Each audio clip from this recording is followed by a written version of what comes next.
Hello everybody, Neil here from the Four Corners and welcome to a Ninjago Season 14 Thoughts and Opinions video. In today's video, we'll be talking about how Nia could be getting branded in the next season if Season 14 is indeed about Nia and the rumors are true. But first, let me explain what Nia getting branded actually means. It would basically mean that some of the decisions the writers take would be motivated by the fact that they need to sell Nia as a toy better. Now, since it's Ninjago, it's not going to be completely motivated by some scheme to just grab money out of kids. It's going to have some heart in it, and the writers are probably going to make sure that all of the decisions aren't motivated by the fact to just sell Nia better. But if Season 14 is going to be about Nia, then this is probably Ninjago's chance to basically redraw Nia as a cooler character. One really good example of how a character got branded was Cole. Now, if you're a Ninjago fan from at least Season 5, you'll know that Cole wasn't that desirable. I mean, his minifigure was desirable and his vehicles were kinda desirable, but in a hypothetical situation where all of your friends get together and roleplay Ninjago in real life, Cole would be the last pick. Everybody would want to be a Kai or a Lloyd or a Jay,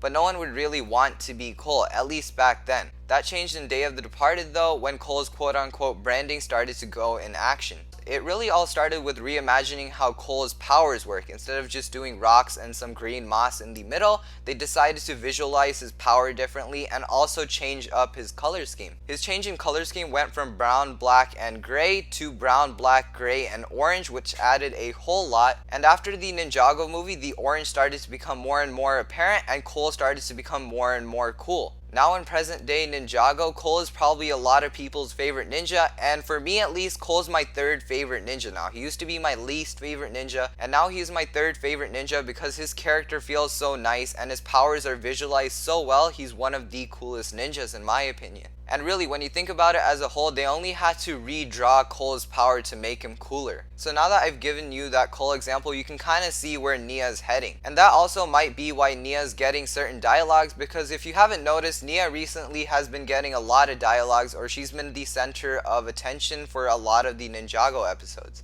So in conclusion, if Season 14 is about Nia, they might try to go ahead and redraw her powers and make her as cool as possible. And when I say redraw Nia's powers, think about the Queen of the Months episode where Nia summoned her Spinjitzu. That thing looks so cool, and I love the water element even more after I saw that. So that's probably where Nia's heading to sell a bit better. If you haven't noticed, Nia hasn't gotten a proper water vehicle in the Ninjago show. She's gotten Samurai X vehicles, and she's also gotten the Water Strider mech from the Ninjago movie, but she's never actually gotten her individual water mech or water car in the actual Ninjago show. Her spinner had to be bunched up with Wu Spinner just to sell it a little better. So I wouldn't be surprised if Nia's redrawn in Season 14. But those are my thoughts for Nia possibly getting redrawn for Season 14, and Season 14 actually being a Nia season. Thank you for watching this video, and I'll see you in the next one. Bye bye.